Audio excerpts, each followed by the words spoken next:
여러분 안녕하십니까. 7월 19일 새벽입니다. 전식입니다. 문재인의 설익은 정책, 탈원전 정책은 이 나라의 에너지 정책을 엉망으로 만든 것은 물론 세계 최고의 기술력을 가졌던 우리 원전 산업을 절반 이상 무너뜨렸습니다. 문재인은 정말 영화 한 편을 보고 탈원전을 결정한 걸까요? 이틀 전 한국이 총성 없는 2년 전쟁에서 이겼다 하는 뉴스가 모처럼 오랬던 우리 경제 분위기를 바꾸어 나왔습니다. 한국이 2009년 아랍에미리트 바라카 원전 수주 이후에 무려 15년 만에 체코에 한국형 원전을 수출하는 데 성공을 한 것입니다. 언론은 그 배경에는 민관이 함께 구성을 했던 팀 코리아의 역할이 컸다고 썼습니다. 문재인 정권 5년을 숨죽이며 보냈던 원전 개발팀은 만세를 불렀습니다. 윤석열 대통령은 탈원전 폐기와 함께 2030년까지 원전 10기를 수출하겠다는 목표를 내걸고 이번 수주전에도 직접 나섰습니다. 한수원과 두산에너빌리티 등 우리 기업들 그리고 산업통상자원부, 외교부 등 정부가 다 함께 총력전을 펼쳤습니다. 체코 원전 수주는 전망이 그리 밝지 않았습니다. 체코 정부가 2016년 원전 건설 계획을 내놓은 뒤에 관심을 보인 것은 미국, 프랑스, 러시아, 중국 등 문자 그대로 강국들이었습니다. 하필 문재인은 이때 탈원전 정책으로 돌았습니다. 문재인은 2018년 아르헨티나에서 열린 G20 정상회의에 가는 길에 체코를 1박 2일 일정으로 방문을 했습니다. 이런 돌아가기는 김정숙의 버킷리스트라는 말이 많았습니다. 실제 저도 그랬다고 생각합니다. 당시 체코 대통령도 없는 상황에서 왜 체코 프라하를 갔을까요? 그 프라하를 방문한 뒤에 정부는 중간 급유를 이유로 대다가 원전 수주를 위한 것이라는 아주 궁색한 이유를 대기도 했습니다. 그런데 말입니다. 정작 한국은 탈원전을 하며 다른 나라에 원전을 팔겠다는 게 무슨 아닌가라는 비판이 쏟아졌습니다. 물론 문재인은 정작 체코에서 총리와 회담을 하면서 원전을 언급조차 하지 않았습니다. 결국 윤석열 정부가 출범한 뒤에 정부는 국정과제로 원전 생태계 회복을 추진하면서 원전 수출에 드라이브를 걸었습니다. 그 성과가 이제 나오는 것입니다. 윤 대통령은 지난 11일 나토 정상회의 참석차 미국에 가서 페트로 파벨 체코 대통령과 정상회담을 가졌습니다. 그래서 막판 수주 전에 문자 그대로 국가 원수의 힘을 실었습니다. 대한민국이 세계 최고의 시공 능력과 압도적인 가격 경쟁력을 갖추고 있다. 수출입은행과 한국무역보험공사를 통한 금융 지원도 가능해서 체코 원전 분야 발전에도 기여할 수 있다. 아마 이 뒷부분 한국수출입은행을 통한 금융 지원 이게 아마 매력적이었을 겁니다. 그동안 작년 9월 한덕수 국무총리 그리고 지난 4월에는 안덕근 산업통상자원부 장관이 체코를 방문했죠. 그래서 바로 원전 수출 현안을 논의했습니다. 황주호 한국수력원자력 사장도 올해 3번이나 체코를 찾았습니다. 박정원 두산 회장은 지난 5월 체코 프라하 조핀 궁전에서 행사를 열었습니다. 이 자리에서 박정원은 체코가 유럽 내 무탄소 발전 전초기지로 부상할 수 있도록 돕겠다는 취지로 연설을 했습니다. 문자 그대로 원전이 이제 친환경 산업인 것입니다. 백종환 대우건설 사장도 같은 달 체코 현지에서 원전 건설 포럼을 열고 한국형 원전의 우수성을 소개했습니다. 문자 그대로 팀 코리아가 총력전을 펼친 것입니다. 그 결과 체코는 원전 건설 사업의 우선 협상 대상자로 한국수력원자력을 선정했습니다. 1000메가와트급 원전 최대 4기를 짓고 그 우선 2기를 이제 짓는 건데 공사 규모는 2기 건설에 24조 원인데 추가로 2기를 대서 총 4기를 다 지을 때 40조 원입니다. 2009년 UAE 원전 수출 이후에 15년 만의 쾌거입니다. 프랑스는 수주전에서 유럽에서 원전 운용 중인 프랑스 vs 유럽 밖에서만 원전을 운용하는 한국 이 구도를 만들어서 여론을 공략했습니다. 하지만 체코는 유럽보다 가혹한 환경인 중동 아랍에미리트에서 원전을 건설한 높은 기술력과 그리고 완벽한 시공 능력을 보여준 K-원전을 선택을 했습니다.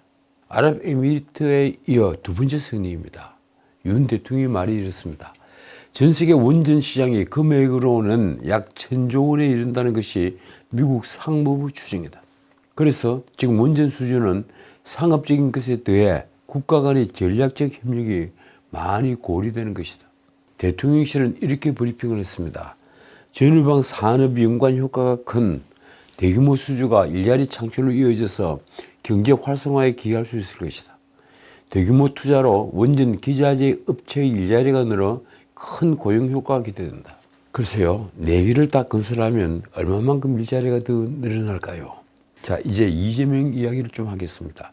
작년 1월 말 대장동 게이트 관련해서 검찰이 이재명을 소환을 하자 이재명은 이렇게 말했습니다. 모욕적이고 부당하지만 대선에서 지금 패자로서 오라고 하니까 또 가겠다. 쉽게 말해서 대장동은 자기가 범죄를 저지른 것이 아닌데 대선에서 진 죄로 할 수 없이 가겠다. 그러면 어떻게 됩니까? 자신은 정치범이라는 얘기입니다. 이재명은 검찰이 소환을 승자의 발길질이라고 보았습니다. 그는 예정에 없던 기자 간담회를 연 뒤에 이렇게 말했습니다. 참으로 옳지 않은 일이지만 결국 제가 부족해서 대선에서 패배했기 때문에 그 대가를 치르는 것이라 생각한다. 그 뉴스를 보면서 저는 정말 놀랐습니다. 아직도 기억이 생생합니다. 정말이지 도덕관념이 완전히 땅에 떨어진 것인가. 대장동 게이트는 수많은 언론이 집중적으로 추적을 한 거대한 게이트 범죄입니다. 그 대장동 게이트는 법조계나 언론계에 종사하는 이들이라면 누구나 짐작할 수 있는 말하자면 거대한 사기극이었습니다. 민관 합동개발이라는 허구를 쓰면서 김만배 같은 업자들은 성남시라는 관을 엎고 토지를 상값에 수용한 뒤에 땅 짓고 헤엄치는 장사를 했습니다. 더 놀라운 것은 그 아파트 장사에 당연히 따라붙는 기부 체납을 당군 이래 최대 공익 환수라는 성남시와 이재명의 선전이었습니다. 그때만 해도 김만배 일당의 거대한 사기극이라는 사실을 제대로 알지 못한 이들은 박수를 쳤습니다. 이재명은 자신이 대장동을 설계했다고 기자들 앞에 공공연하게 자랑까지 했죠. 작년 1월 말 같은 날짜 신문에는 유동규가 대장동 재판에 출석을 한 뒤에 변호인을 통해 한 말이 실려 있습니다. 천화동인 1호 지분 24.5%, 428억은 이재명의 것이라서 아무도 못 건드린다. 쉽게 말해서 천화동인 1호는 이재명의 여러 저수지 중에 첫 번째 발견된 저수지였습니다. 그 전에 이재명은 검찰에 제출한 진술서에 이렇게 쓰고 있습니다. 천화동인 1호가 저희 것이라는 주장은 터무니없는 모략이다. 유동규는 428억은 자신의 것이 아닌 제가 달라면 주어야 하는 돈이라고 한다. 제 것이라면 김만배가 천화동인 1호의 돈을 그렇게 함부로 써버릴 수 있을까? 참 이상합니다. 그 428억 지금 남아있는 그 돈은 어디 있는 겁니까? 그 이재명은 작년 9월 27일 체포동의안이 국회 본회의를 통과하는 절체절명의 위기에 빠졌습니다. 그는 진실의 힘을 믿고 국민과 역사의 힘을 믿겠다고 했습니다. 그러면서 매서운 겨울도 봄을 이기지 못한다고도 했습니다. 국회 본회의에서 체포동의안이 상정됐을 때 신상 발언을 마친 이재명의 표정은 참으로 무서웠습니다. 제가 보기엔 그렇습니다. 이 인간의 얼굴이 저렇게 바뀔 수 있구나. 과연 그는 정의가 무엇인지 아직도 모르는 걸까요? 저는 대장동 수익이 담겨있는 저수지 중에 아직도 428억 저수지조차 주인이 누구인지 밝히지 못하는 이 대한민국 검찰이 참으로 민망해 보입니다. 한편 어제 대장동 게이트에 관련해서 중요한 뉴스가 나왔습니다. 검찰은 화천대유 대주주 김만배가 지난 대선 국면에서 대장동 개발 비리를 뜯기 위해 윤석열 수사 무마 프레임과 함께 이재명 공산당 프레임을 투 트랙으로 전파했다고 판단했다. 자, 이 말이 무슨 말일까요?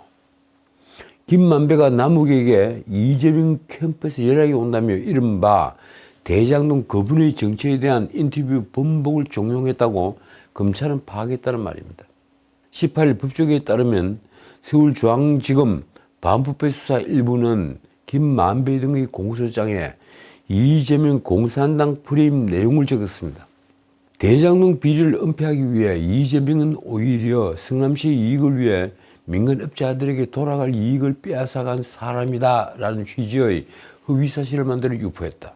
쉽게 말하면 김만배, 남욱 이런 민간업자들이 가져갈 돈을 이재명이 빼앗아서 성남시 수도로 만들었다. 그래서 이재명은 공산당이다 이런 말까지 들었다 이 얘기입니다. 이것이 바로 검찰이 말하는 공산당 프레임의 골자입니다. 검찰은 결론적으로 이렇게 파악을 했습니다.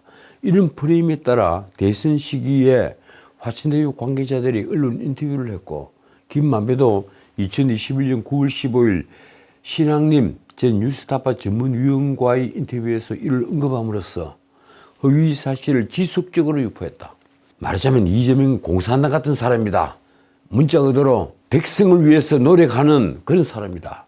이런 허위 프레임을 씌운 겁니다. 김만배는 2021년 10월 천화동인 1호 배당금 절반은 그분 것이라는 녹취가 논란이 됐을 때 미국에 가 있는 남욱에게 연락해서 이렇게 지시를 합니다. 이재명 캠프에서도 연락이 계속 오니 그분이 이재명이 아니라는 부분에 대해서 분명하게 정리를 해라. 428억은 그분이 것이다 이러는데 그게 그분이 것이 아니라고 정리를 해라. 이 지시를 남욱에게 한 겁니다. 이에 따라 남욱은 미국에서 돌아오는 귀국길 인터뷰에서 기존 발언을 뒤집고 그분은 이재명이 아니다 라고 말을 했습니다. 한편 공산당 프레임을 이재명은 이렇게 이용을 했습니다. 이재명은 의혹 초기인 2021년 9월 14일 기자회견을 열고 대장동 사업의 공공환수 실적을 강조를 하면서 그때 그렇게 얘기를 했죠. 당군 이래 최대 공공환수이다. 그렇게 실적을 강조하면서 화천대유 대표였던 이승문이 법정에서 자신을 빨갱이 공산당으로 부른 사례를 제시를 한 바 있습니다. 그때 기자회견에서 그런 얘기를 한 겁니다. 그러나 검찰은 이 법정 증언 역시 김만배가 만든 허위 프레임에 의한 것이라고 보았습니다. 검찰은 공소장에 이렇게 썼습니다. 김만배는 대장동 사업 수익이 나기 시작하던 2018년부터 이재명과 유착관계를 은폐하기 위해 화천대유 관계자들에게 우리는 이재명과 사이가 나쁘다는 프레임으로 가야 한다. 우리가 이재명으로부터 많이 빼앗긴 구조로 가야 안전하다. 이재명이 공산당처럼 민간업체들로부터 수익을 많이 빼앗아간 것처럼 이야기를 해야 한다는 지침을 계속 강조했다. 쉽게 말해서 누이 좋고 매부 좋은 그런 합의를 한 겁니다. 업자들은 이익이 많이 나는 사업인데 이재명이 다 빼들어갔다.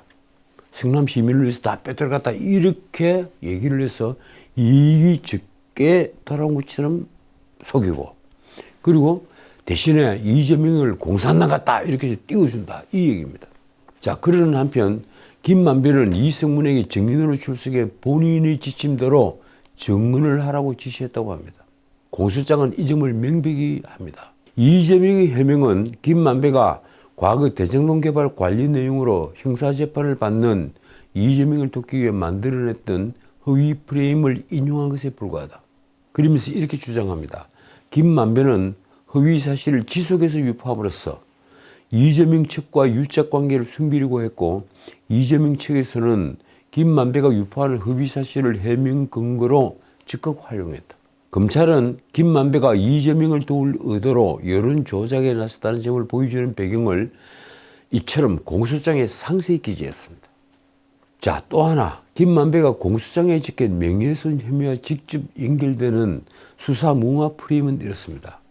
검찰은 김만배가 만든 허위 사실이 뉴스타파 그리고 뉴스버스를 비롯한 각 언론의 보도와 민주당 이재명 캠프의 진상규명 특위 등을 통해 확산됐다. 검찰은 이렇게 적었습니다. 일부 기자들은 김만배가 유포한 허위 사실을 취재의 대상으로 삼아 조우영과 이강기를 인터뷰하거나 관련 판결문과 수사기록을 찾아보는 등 취재를 진행했다. 각 언론사는 자신들의 취재 결과 등을 기초로 마치 수사 무마 의혹이 신빙성이 있는 실제 사실인 것처럼 보도를 했고 김만배는 허위라는 것을 잘 알면서도 방관하고 정정하려는 노력을 하지 않았다. 과연 이런 프레임을 이재명은 언제 어디까지 알았을까요? 그런 이재명은 지금 살아남기 위해서 무슨 일이든 합니다. 이 민주당은 윤석열 대통령 탄핵 소추안 발의를 요구하는 국민 동의 청원 숫자가 100만 명이 넘자 법사위에서 청문회를 열기로 했습니다. 그 청문회에 39명의 정인을 채택을 했는데 느닷없이 이원석 검찰총장 등을 다시 정인으로 채택을 했습니다. 이원석 총장 외에도 정진석 대통령 비서실장, 그리고 홍철호 정무수석, 강의구 부속실장, 그리고 이동혁 대통령 기록관장, 그리고 송창진 공수처 2부장 검사, 이런 사람들이 정인입니다. 과연 의회에서 다수가 되면 이런 무소불위의 힘을 가지는 것일까요? 이런 7월 26일 청문회가 열리면 이원석 검찰총장을 상대로 도이치모터스 주가 조작 사건과 그리고 이른바 디올백 수수 의혹 등 김건희 여사 관련 의혹들을 묻겠다는 것입니다. 뭐 검찰총장을 망신 주기 위해서 묻는 건 아닙니다. 윤석열 대통령을 끌어내리기 위해서 지금 이원석 총장을 부른 겁니다. 검찰총장이 청문회에 선다?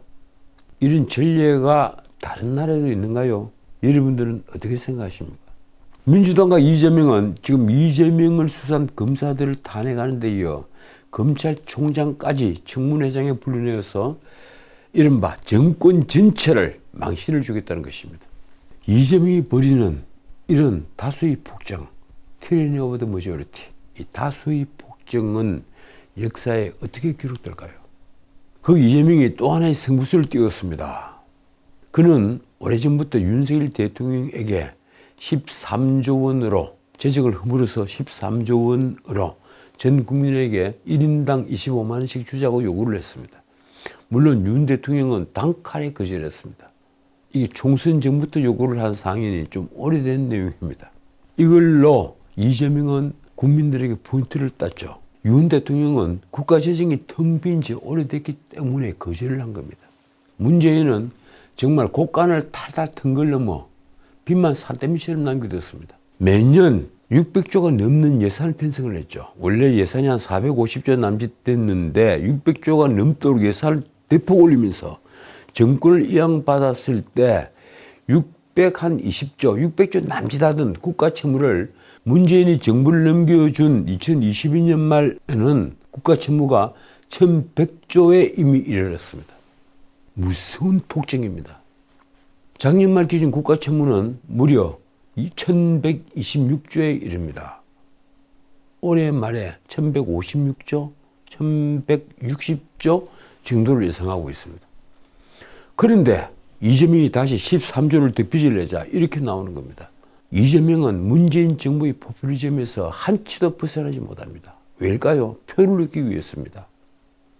결국 민주당은 18일 국회 행정안전위원회에서 모든 국민에게 민생회복지원금을 25만 원에서 35만 원씩 지급하는 내용의 민생위기 극복 특별조치법, 이른바 민생회복지원금법, 그 법을 통과시켰습니다. 이거 13조를 넘어 한 15조 정도가 드는 걸로 보입니다. 일반 사람은 25만 원씩 주는데 더 필요한 사람은 조금 더 주니까 말입니다. 35만 원까지 주죠. 국민의힘이 의사진행에 협조를 할 수 없다며 퇴장을 한 가운데 야당만으로 법안이 처리됐습니다. 이 법안은 민주당의 22대 국회 1호 당론 법안입니다. 거기다가 당 대표였던 이재명이 대표 발의한 법안입니다. 이 법안은 다시 말씀드리지만 전 국민에게 25만 원에서 35만 원의 민생회복지원금을 이른바 지역사랑 상품권 형태로 차등 지급하는 게 골자입니다. 이 지역사랑 상품권 가지고도 말이 많죠. 업자들과 유착관계까지 신문에 언급이 된 적이 있습니다. 국가 및 지방자치단체는 민생회복지원금 지급에 필요한 행정, 재정적 지원만 한다고 합니다. 국민의힘은 법안 강행 처리에 반대를 해서 전체 회의 중에 표결에 불참한 채 퇴장을 했습니다. 결국 행안위를 통과한 이 법안은 앞으로 국회 법사위를 거쳐서 이르면 오는 25일 본회의에서 처리될 것입니다.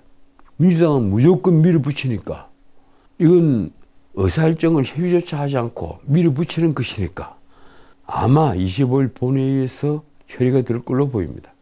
행안위 표결 전에 국민의힘 간사인 조은희 의원이 이렇게 물었습니다. 이것이 국민의 명령인가 이재명의 명령인가? 특별법의 본질은 국민 혈세로 나라 빚을 내서라도 이재명 의원만을 빚내겠다는 이재명 헌정법일 뿐이다. 민주당 이상식 의원은 이렇게 공박을 했습니다. 우리가 지원금을 이재명 개인에게 주는 게 아니다. 민생회복지원금은 효과가 빠르고 직접적이고 소비를 진작시킨다. 효과가 빠르고 직접적이고 소비를 진작시킨다. 정말 그는 그렇게 생각을 하는 걸까요? 많은 경제학자들은 고개를 젤레젤레 흔듭니다. 소비를 진작시키는 건 아니다. 그리고 효과도 빠르지 않다. 글쎄요. 지켜볼 일입니다. 나는 윤 대통령이 당연히 거부를 해야 된다고 생각합니다. 자, 오늘은 여기까지입니다.